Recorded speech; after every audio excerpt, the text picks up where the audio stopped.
But today we are here to talk about a radical revolutionary topic, the intersection of cannabis justice and prison abolition. And today I am joined by some wonderful panelists to better help us understand these topics. So I'm going to give their names and they're going to give us a brief introduction. First, we have Diamond Hawkins. Second, we will have Chelsea Hayes Wise. And third, we will have Camille Adair. So, if I could please have you all give a little bit about yourself and what brings you here today. Let's start with you, Diamond. Hello, everyone. It's so great to see you all today. My name is Diamond Hawkins, and I am the founder and CEO of Papa's Beauty. Papa's Beauty is an inclusive social commerce platform centered around the narrative of what does beauty mean. I'm also a future of work tech consultant, working with companies like Google and Microsoft, helping their teams work better like humans. What brings me here today is my passion around cannabis justice and my own personal experiences with incarcerated parents who are drug Okay. I'll go next. Thanks so much, y'all. My name is Chelsea Hayes Wise, and I am from the so-called Richmond, Virginia. I started an organization called Marijuana Justice Virginia, and we are rooted with the values of repeal, repair, and reparations. And you can clap for that. I also am a co-host of a local radio show in Richmond, Virginia, and also a podcast called Race Capital, where we interrogate racial narratives in the falling capital of the Confederacy, Richmond, Virginia. That's really the Abolition platform where I use my activist hat, where we talk about burning it all down, and then marijuana justice is where I kind of bring in some policy world and write the legislation. The reason why we have simple possession in Virginia right now is because of our organizing work. So I'm really excited to be here. Thank you so much for your work. Appreciate it. Hello, you guys. My name is Camille Adair, and I'm here as an abolitionist and a member of the Abolition Project. I'm also a full-spectrum doula at Birthdays and Babies, and I'm excited to be here to tell people about the intersections of cannabis, as well as prison abolition, include reproductive justice. I want to talk about how parents are involved in cannabis, as well as can I take a little break?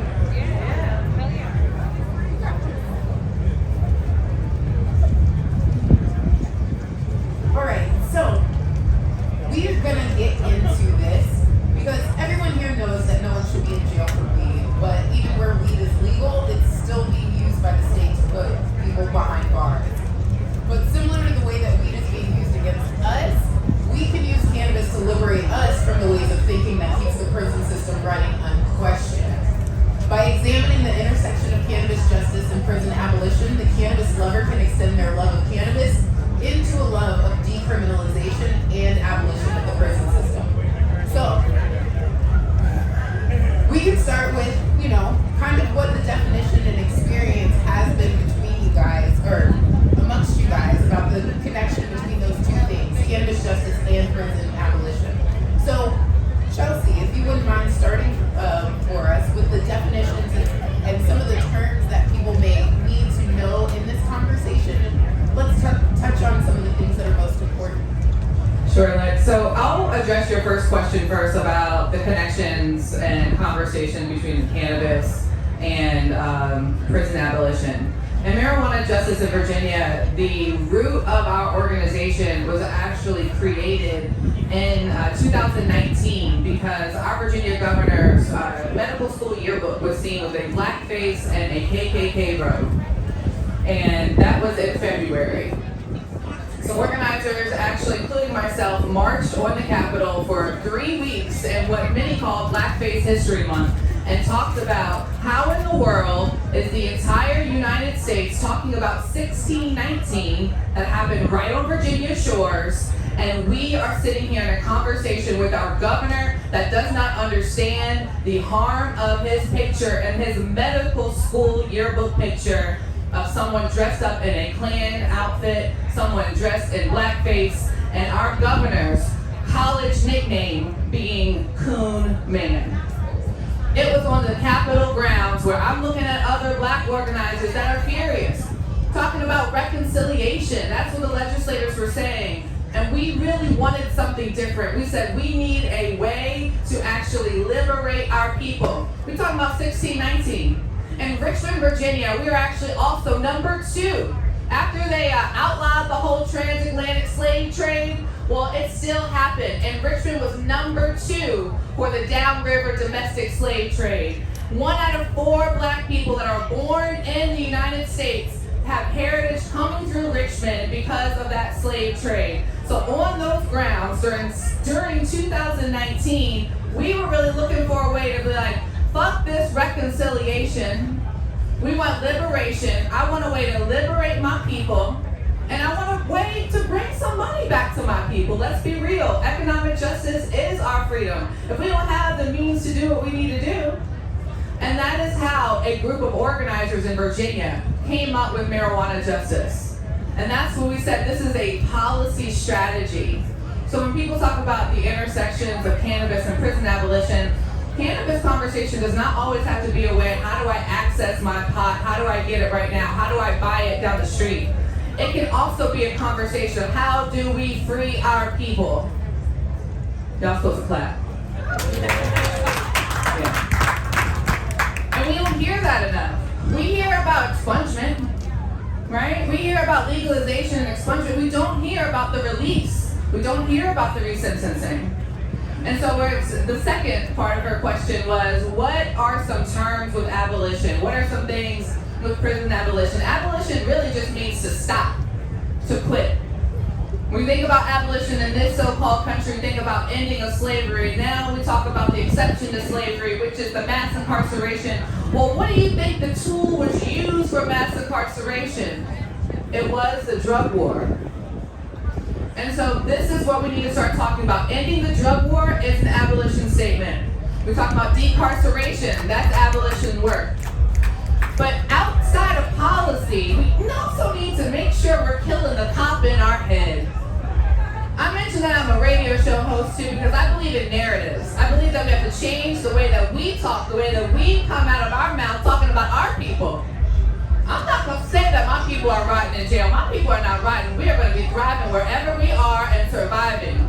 Now, you might think we're in there rotting, but we in there plotting. Some of the baddest abolitionists, the ones with the most imaginary minds, the ones that have done the most legal homework, are not rotting in prison. They are planning their freedom in the prison.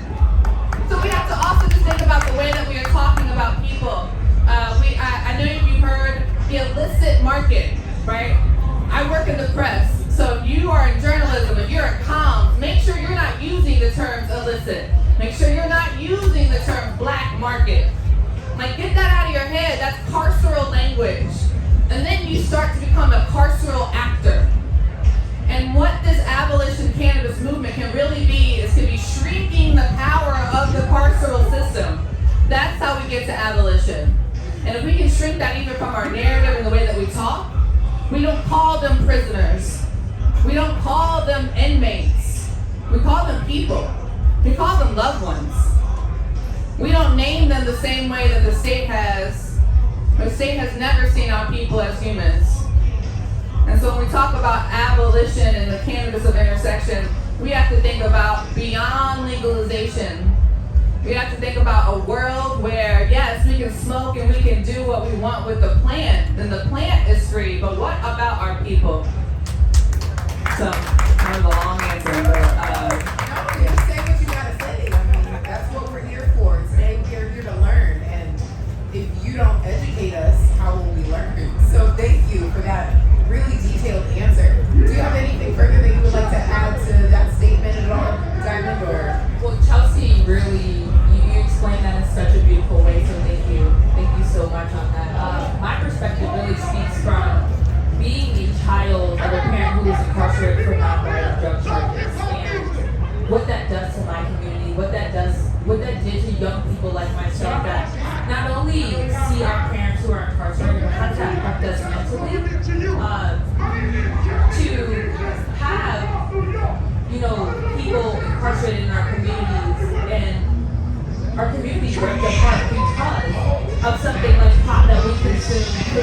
some spaces where people are able to consume those freely. And just looking at the paths of life as people and humans. Maybe I was not the person that was incarcerated, but my home was. My father was gone. You know what I mean? And so that's the point that like I'm really gonna drive. How do we bring resources for children who've been impacted by parents who are incarcerated for charges, for nonviolent charges? So yeah, I'm excited. So great. This is going to be a great wonderful talk. So going back to kind of what Chelsea said, she was saying we can't speak of them as prisoners.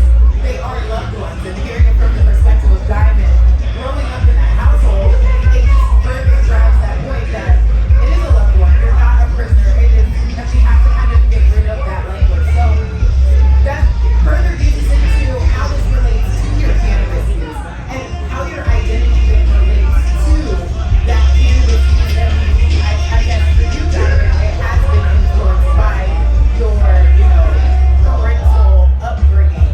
So can you please kind of dive further into that, how it has impacted you, and then we can go into Chelsea and go back into how that has affected you. Yeah, so from my perspective, I grew up with two parents who used cannabis all the time. They didn't hide in rooms. They smoked weed in front of us the same way you would light a candle. So I didn't see anything wrong with it. It was just a part of, we're Jamaican, it was in the household, like, there's always weed. And then when I was around the age of 10, maybe 8 or 10, between that age, a very pivotal age point for children with their identity. And my dad was taken to prison for selling weed. It's a different reality, right? It's I go see my dad in prison. I see my dad in a jumpsuit. I see this human who is so impactful. He's the greatest person in the world. He teaches me about history. He teaches me foundation. He tells me, go to school, I can be anything. But I gotta talk to him through a phone, through a lab, because of weed. The same thing that I consume daily. So my upbringing, I didn't realize I faced a lot of trauma until recently as an adult when I started digging into that. And now that we have states that have legalized marijuana, it just brought it full circle to me. When I was in college, I wrote a thesis around mass incarceration and its connection to the war on drugs, and how it has affected my community day to day. I'm talking about my friends. There's so many of my friends who are still incarcerated humans for marijuana charges. And we have states like California where I can walk down the street and smoke a joint and there's not a problem. That is. So again, my work is really around how do we give resources to children who've been impacted, because many times I think that we're forgotten about. I work in tech. I'm high from 7 a.m. and it helps me do my work. But I just think about if I didn't have the need as someone who worked in tech to take care of myself mentally, I don't know where my life would be. So my advocacy is really around everything when it comes to cannabis and incarcerated humans, but really around, let's think about these kids whose parents were ripped out of their homes, because it impacts them more than you think it does. Like, I sit down and I talk to my dad, and I'm like, hey dad, talk to me about this time, about the prison pipeline, and he doesn't want to talk about it. I'm really blessed to be able to sit on the panel and talk about my advocacy for this, but there's so much work to do, and I'm gonna keep doing this work because I'm fucking tired of people having to deal with shit like this. I'm tired of it ripping apart my communities. People need to be not in prison. People need to be doing the advocacy work. It's not just bud. It affects human beings, and I'm happy to be here. Y'all gonna see me forever on this work, especially around mental health, because you can't just fuck up people's lives like that. You just can't do that. Absolutely, and that's another aspect of being within the prison system, that we have that mental health aspect that goes even further. It's not just one thing that affects you when you go to prison. It's everything. It's the food that you're exposed to. It's the sleep quality. It's everything. And I know that I am not the person to best speak about it. So Chelsea, I would love if you could speak a little bit further on that and how your identity relates in regards to cannabis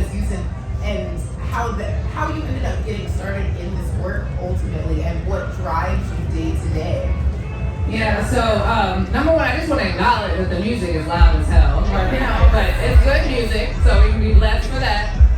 But let us know if you can't hear us. Just give us a little signal to remind us. Let's make this a conversation as always. I am also a child that visited my parents at local jails, at local prisons, for what they call non-violent drug offenses. I hate the term violent drug offenses, violent crimes, because the only people who are violent are the state. The state is the actual holder, the manufacturer of violence, okay? So my parents, I saw them through this wall, and I actually ended up finding my half-sisters in foster care when I was volunteering, not realizing what was actually even going on with other parts of my family. So I went into social work. I was like, oh, I'm gonna help people, I'm gonna get here. And then as we heard, and as we know, that so many families are still being separated because of these types of crimes. And then I realized, as a social worker, I was a carceral actor myself. It was my job to go in and enforce the state's rules, that I could not understand why we were doing this. But then told me to go and connect them with some services that never made sense to actually get them to where they needed to go. No, abolish social work. Abolish DSS. Keep our kids at home. Keep them in the neighborhoods. I don't care if you don't approve of the neighborhood or the house. Who is defining what is appropriate parenting? Who is defining that? I used to ask these questions, and then in 2015, I went through my own divorce. And my child's father is in her life, and while she was with him, I was like, I need something to do that feels purposeful. And I started showing up. I started realizing on my client list, because I was actually diagnosing people, y'all. I was giving them diagnoses that would provide help maybe, but also using carceral language on them, right? And I just did not feel good. It was 2015. Y'all remember what was going on nationally. You remember who was running for president. And the same thing was going on in my hometown. I was like, I got to get involved at home because I know what's happening in my neighborhoods. I know what's happening in my public housing because I was in those homes. So let me go in. And that's when I really just started getting involved. I quit social work. I started consulting. And then in 2019, you heard the story. I was just organizing. I've been an organizer for a long time. But actually a year before, in 2018, Richmond, Virginia, the Richmond Police Department murdered a man who was naked, suffering from a mental health crisis on the side of I-95. And my community came to me and they said, Chelsea, you sit on every board. You sit on all these the community studies. You sit in DSS. We need you in the street this time. And so I went to the street. And then I realized we didn't have a place in the press. The way they talked about that young man, he is a teacher. And I don't even want to give this whole he had an education, and that's why they shouldn't have talked bad about him, because we don't need to describe none of our people. I don't care what they are, who they are, what they're doing. But the way that the news described him, I said I need to actually start a different platform. And so that's when I started Race Capital.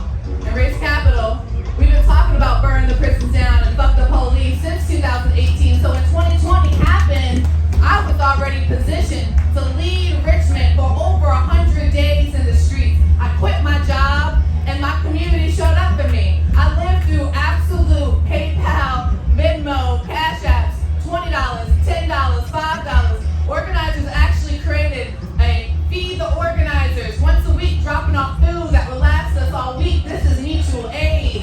This is the building that comes with abolition. We used to take the burn down the buildings that have burned. I'm not saying I did it. Don't come after me. They're still prosecuting protesters, y'all, in Richmond. But we used to go down there and take white paper and imagine the Richmond we wanted to see.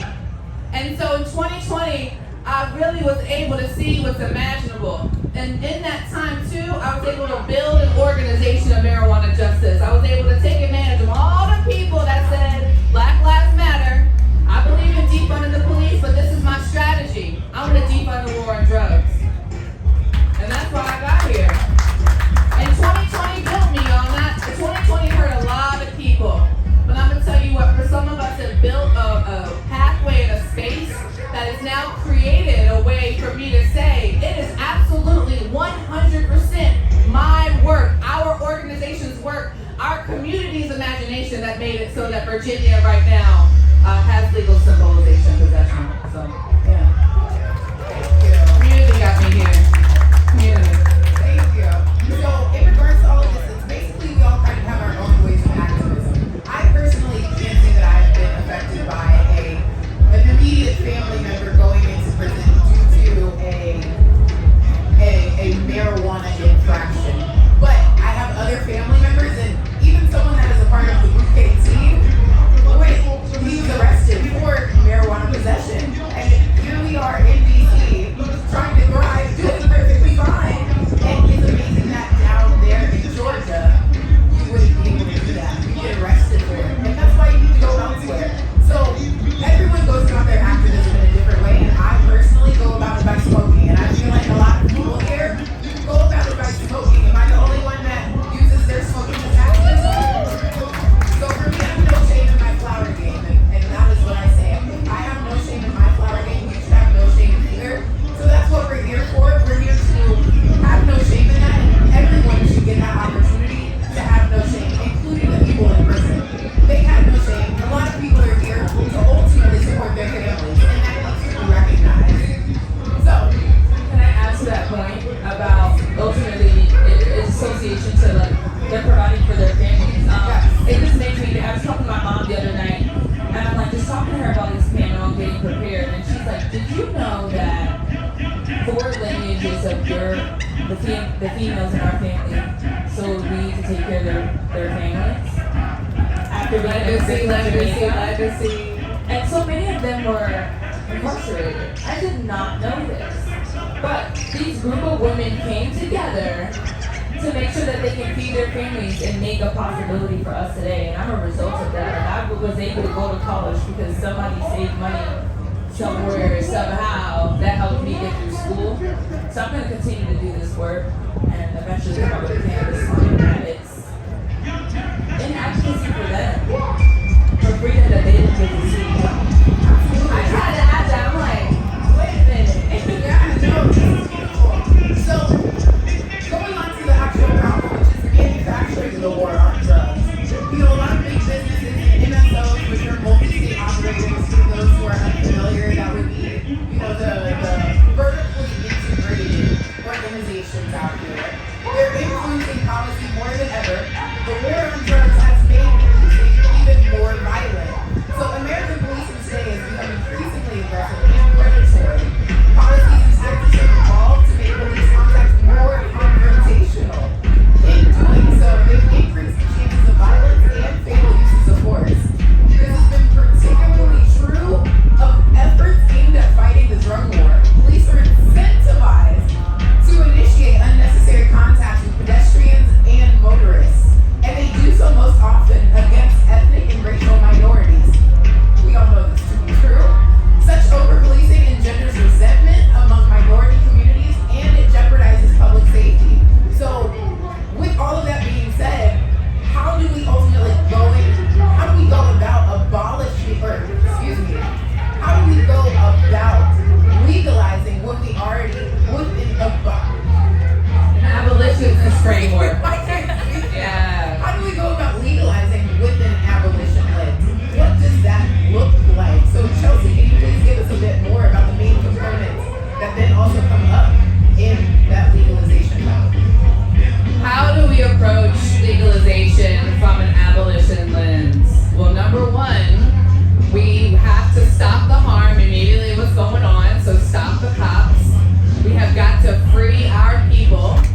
my duty, and now your duty, to go out and ask the question, what should somebody be in prison for exactly? Tell me about how prison works for that crime. I'm sorry, who decided that was a crime? Why? Ask these questions. And this is how we approach it with an abolitionist lens. Don't leave cannabis alone in this war on drugs. It's just a gateway. An equitable legalization is absolutely, and can be, should be, the gateway to abolishing the entire system and ending the war on drugs. Lastly, we gotta talk about capitalism. The big one. The big one. Everybody, the reason why I talk so much about repealing the criminal code and getting our people out is because the conversation about legalization is drowning in capitalism. Even with my people. It's like, how do I get a license? How do I get in? I'm talking to black and brown people across the country that are reading the social equity portion and never read the criminal code. Maybe you're not a lawyer and you don't need to be. But we have to start really looking at capitalism and cannabis capitalism that's coming. I do want to bring attention to Shaylee Title, who's right here in the audience. And she has written so much about monopolies, oligopolies, an equitable way to do this. And if we don't all start adopting that language on a local level, then they're going to be able to run the big capitalist playbook on cannabis. But we have a choice, y'all. Cannabis is a peanut of our generation. And we actually have the time right now to craft how we want our plant to be distributed. And I'm always going to end it with, as we are legalizing and as we are doing this abolition lens, if we're going to have capitalism, then bring the revenues back home to the individuals and the communities that have been harmed. I'm actually one of the people that said, do a direct transfer check to people that have an actual crime on their record. That's the kind of reparations I want. Oh yeah.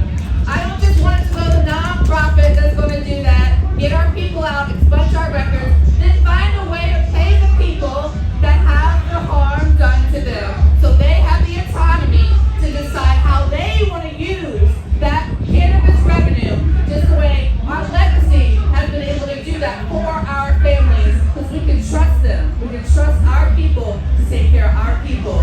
So pass us the money.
so embarrassed about that all the way until I was about 25.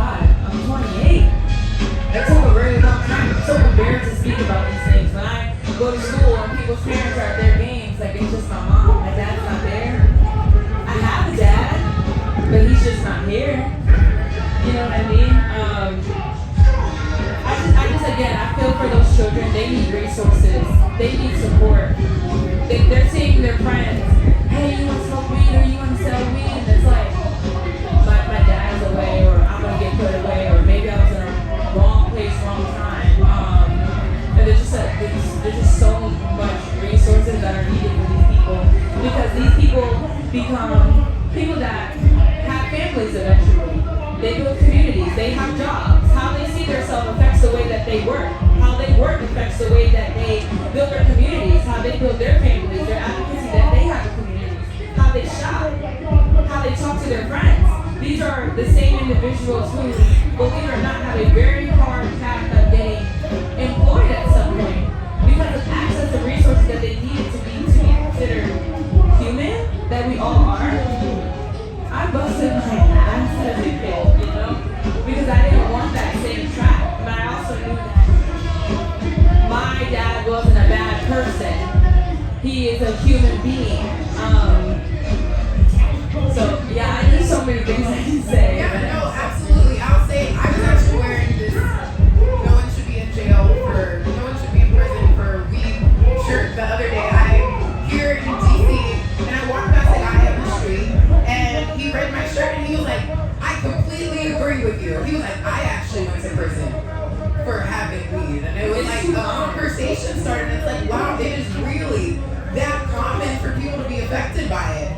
And he was like, yeah, you know, I went away for 8 years. And I was like, you know, that's a long time. Like, what happens to your family during that amount of time?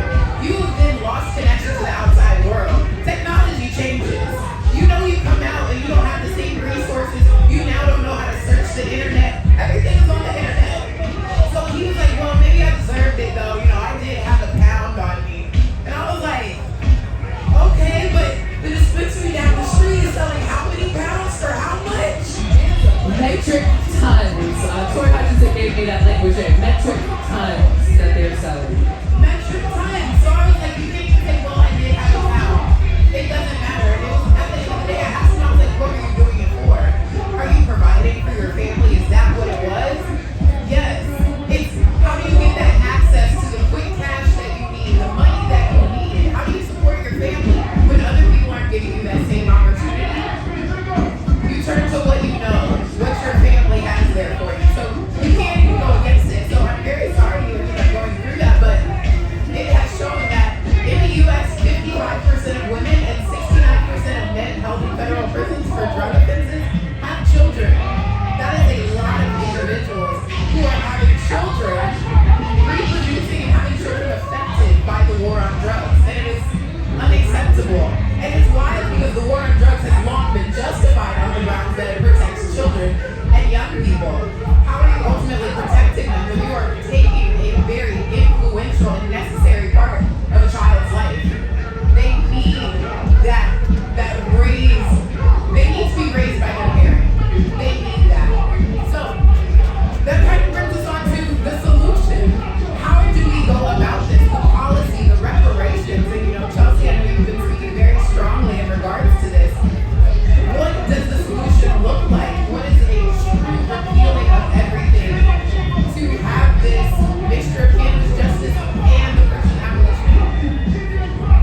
I know I've been like very passionate and yelling and trying to speak over the music, but I also mentioned the last time I was really out, I was on a megaphone in the streets, so I'm still kind of coming with that. But number one, I just really want to say that solutions are always in the communities that have been impacted the most. So you need to ask them in your local area, like what do they want to see? And I'm being really honest. I talk to people, and what they say all the time is the only way we're actually going to see what we want, have a world we want, is the state has to fall. I mean, that's a totally actual word of abolition. And that's hard to think about. So we have to come at it with different strategies. We're going to know that this is different ways to show up. So it's really about making sure we repeal the harm possible. Get the cops out of our neighborhoods. Get the cops out of our schools. Really close the door for law enforcement to be in our place and space, to snatch us up, to label us something, to charge us with something. All in all, we just have to shrink the power of the state. And that's really the way we start. And so as you're making policy, as you're making business, as you're using your voice, as you're talking to your friends, and you're thinking about solutions, think about number one, does it shrink the actual power of the state? And number two, does it build more autonomy with the community and on the ground, and do they have the resources to make the decisions for the community that they want to see it build? So make sure that we're shrinking the power and we're building up our power. About 40 acres in a mule. 40 acres in a mule, but 40 acres of land, more cannabis. I will say yeah, 40 acres in our cannabis, definitely. So I guess that kind of brings us to the end of our discussion ultimately. And oh, you have a question. So We love dialogue. Bring it on. so yeah, I have a mic. Should we hand the mic? Can we give a mic for questions? So if anybody else has other questions, please feel free to come up to Brent to ask. We're wonderful. How are you? Thank you. My name is Antonio, and I got an app called Bud Swap. We're talking about solutions. We're talking about people affected by the war on drugs. I'm a crack cocaine and use child. I was immediately born into the system and given up for adoption in Cleveland, Ohio. And I'll have a patent pending in a business that can potentially help the community so largely. So essentially it's a social media where people can get on this app and barter cannabis and CBD, different strands or cultivars. So maybe you got some oil or some seeds and you want some flour or that, you know what I'm saying, you can swap it out. Or you can barter cannabis and CBD in exchange for goods and professional services. So we know everybody within the industry, there's 26,000 people out here, everybody doesn't work within the cannabis industry, but they love weed, and that doesn't necessarily mean they're not good at what they do. They might be carpenters, they might be writers, and you know, whatever the case may be. These are the same people that's gonna come do a service in exchange for some bud, or your edible seeds, plants, clones, wax. And then the same way Facebook got this marketplace, because we talking about capitalism, we talking about the corporations, how they basically took advantage, and people that don't look like me got the advantage, and they got the step ahead of us. They incarcerate our people, and it's just sickening. When you talk about the war on drugs, that's not nothing that just happened. It's something that was meant to affect our families for generations to come. So this is what we're gonna do about it. So like I was saying though, the same way Facebook got a marketplace where people list items in their community, I have a marketplace on Bud Swap, and you can barter out these things with oil, edible seeds, plant stones, right now. The whole post videos, pictures, reels, all that stuff. Yeah, no, I love this idea. For everyone that didn't hear it, it's basically like a bartering trade, cannabis, but for services. This is mutual aid right here. That's what that is. It's a It's called Bud Swap. Bud swap. And so I want to say for advocates and for policymakers, people that are listening, the reason why you need to be able to listen to ideas like this, because it's our job to now write the laws to where that's able to be legal and not something that he's going to be criminalized for that type of trading or sharing or whatever it is.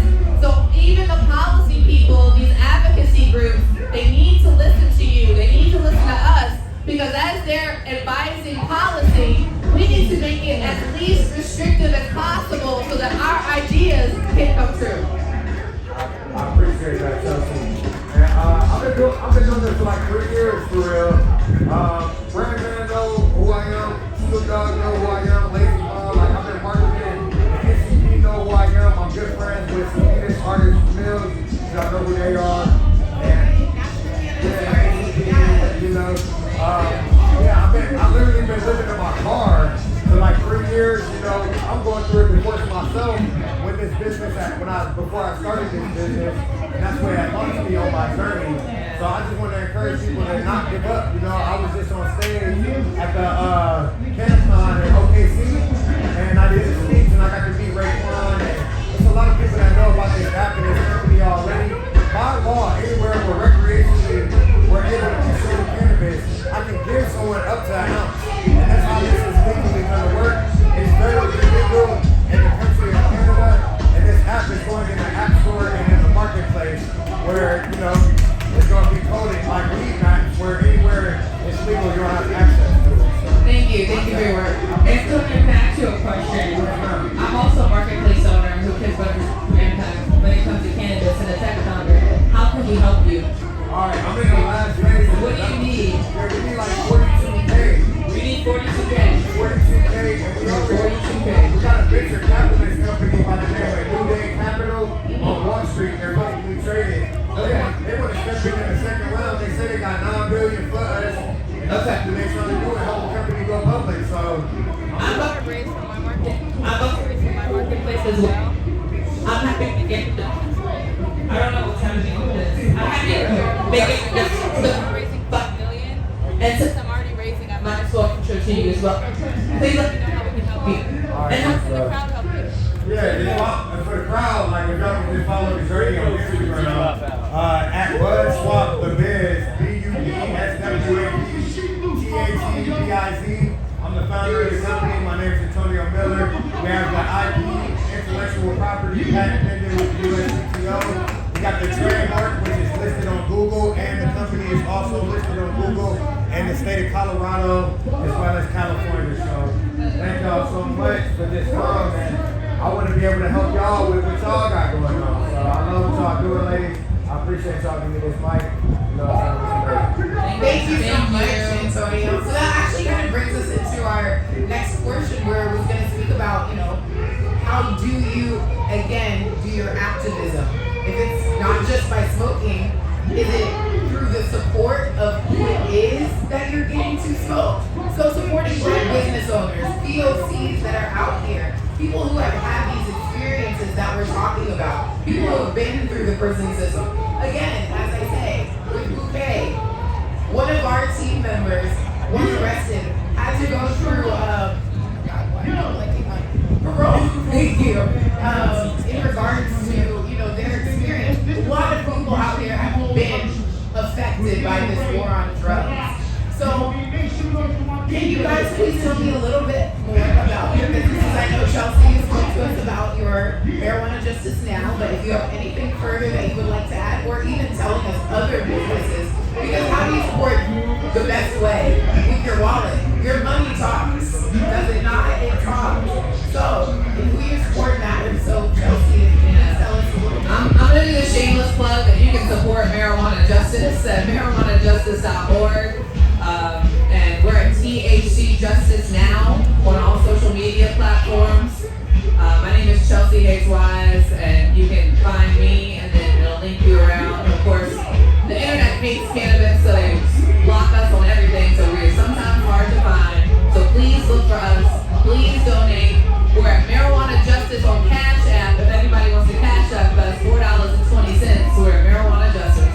So you can definitely support our black asses. We're totally black run, black and queer folks, and we're small and just trying to make this happen, y'all. Thank you. And can you please tell us where to find you and a little bit about yourself? Yeah, so